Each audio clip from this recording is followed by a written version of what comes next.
In 2010, Disney Channel came out with a show by the name of Good Luck Charlie.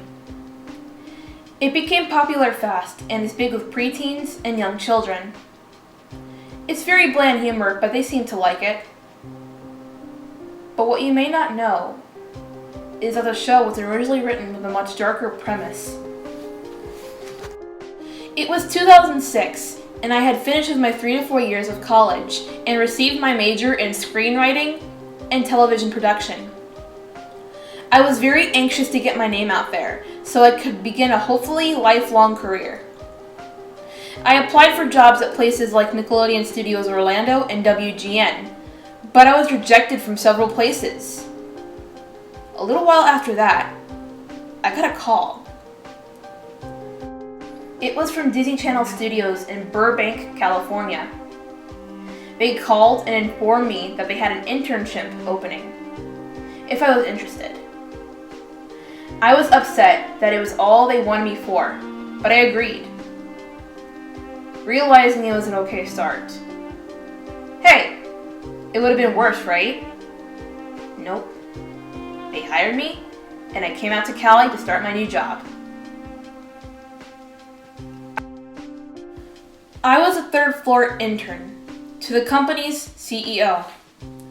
He was demanding, but hardly around, so it was easier than I expected. Sometime after that, I'd been hired.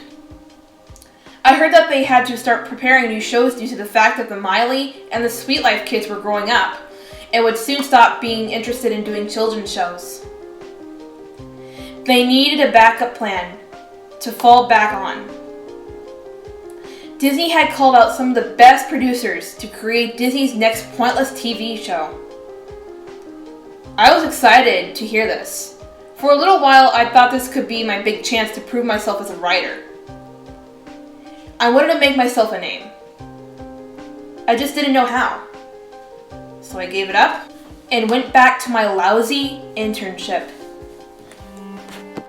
In mid-January 2008, I was fetching coffee for my dictator of a boss when I noticed an open door with a Do Not Disturb sign on it. My curiosity got the best of me, and I quietly walked in. There was a waiting room, and then a main conference room. I stood in the waiting room, listening against the door quietly. As it would turn out, it was a private meeting, consisting of about 25 people. I wondered what they were there for, so I continued to pay attention. A stout woman stood up and announced that the pitches would continue after a short recess. So that was it. The writers had to come to pitch a new sitcom, I thought. But then I was screwed because I'd be caught. They began to exit the room one by one. I hid in the room's bathroom. I came out and blended in, the best I could. A man saw me come out, and I assumed I was part of the creative staff. He told me I'd missed the introductory part, and I should get back in there. His boss didn't take too kindly to the tardiness. Apparently, one member of the creative staff didn't show up, and I was free to take his place and listen on them. I was excited, obviously. I'd always wondered what goes on in those brainstorming sessions for new shows. Maybe this was my start. Nope. When everyone returned to the room, 2 men were preparing a storyboard and readying their concept. They went by the names of Phil Baker and Drew Voppen. I recognize these names because they worked on ABC sitcoms, but not much else. I could see why Disney would call on them for this kind of job. They began by explaining that Disney's audience consists of young children, and they should try to appeal to older audiences. Mr. Voppen started off by explaining the storyboard. The show was originally called Love, Teddy, which you may or may not have known. We begin with 16-year-old Teddy Duncan. She has it all. popularity, a boyfriend, good grades, and everything. But what happens when our bad decisions take all of that away? I felt tension in the room. I wanted to leave, but I was interested to see where this was heading. One day, our little Miss Teddy is walking home late at night after visiting a friend. She is approached by a strange older man. He convinces her that his daughter has been harmed and he needs her help. Teddy, being of kind nature, agrees to come along with him. Grave mistake. He kidnaps her and brutally beats her, eventually raping her and leaving her in the streets to die. She regains consciousness and returns home with bruises all over her face. She tells her parents, known back then as Amelia and Robert Duncan, that she has been violated and needs their help. They don't believe her and instead think she was out drinking and punish her for lying. 2 weeks later, she comes out to find out she is pregnant. Devastated, she runs to her parents, thinking they'll help her. Instead, they become furious.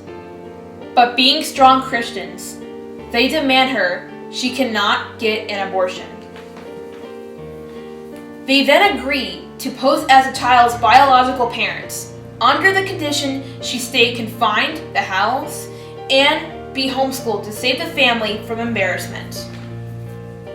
9 months later, when the child, back then named Grace Duncan, is born, Teddy is heartbroken to know that her child will never know much she truly loves her because her parents have forbidden any close contact with Teddy and Grace.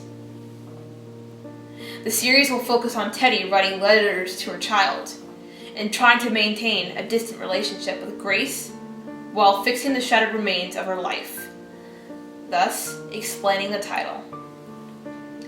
Dear Charlie, the letters would begin, your loving mother, Teddy.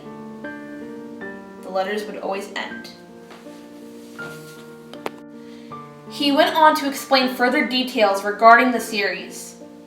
Like how Teddy's parents were both emotionally and physically abusive, or how when she returned to school her boyfriend left her for another and everyone had forgotten her. She befriends a large African American girl by the name of Ivy Wentz, who gets her into all sorts of trouble due to the time frame of the original show. Love, Teddy was set to take place during the 1960s. They never mentioned where though. There was also no mention of Teddy's two brothers, PJ and Gabe. She was an only child. The series was planned to be extremely serious and much darker than anything Disney would ever dream of. The presentation had finished, and I was blown away. So was the rest of the room. The head of the staff immediately shot down the idea and calmly asked everyone to leave. I then realized I'd forgotten the CEO's coffee. I was caught, and not long fired after that. In 2010, I went back to my hometown and got a small job writing children's educational shows for my hometown's local television station. Not great, I know. But when my roommate turned on Disney Channel, I caught a bumper for Good Luck Charlie, and I was in disbelief. I found out this show was a cleaner version of the storyboard I saw in my internship. I called up an old friend from the studio, and he told me that Disney had picked up the show. He said that the executives and producers tweaked it with it so much that it was dumbed down to the average Disney levels. He went on to tell them that the original script was scrapped. However, as it turned out, Disney did create the original pilot for Love, Teddy. It was featured most of the current cast except for Jason Dolley and Bradley Stephen Perry, who were not included into the show until the premise was rewritten. Very few people have seen the original pilot because it was soon after locked away in what is known as the vault. Pity.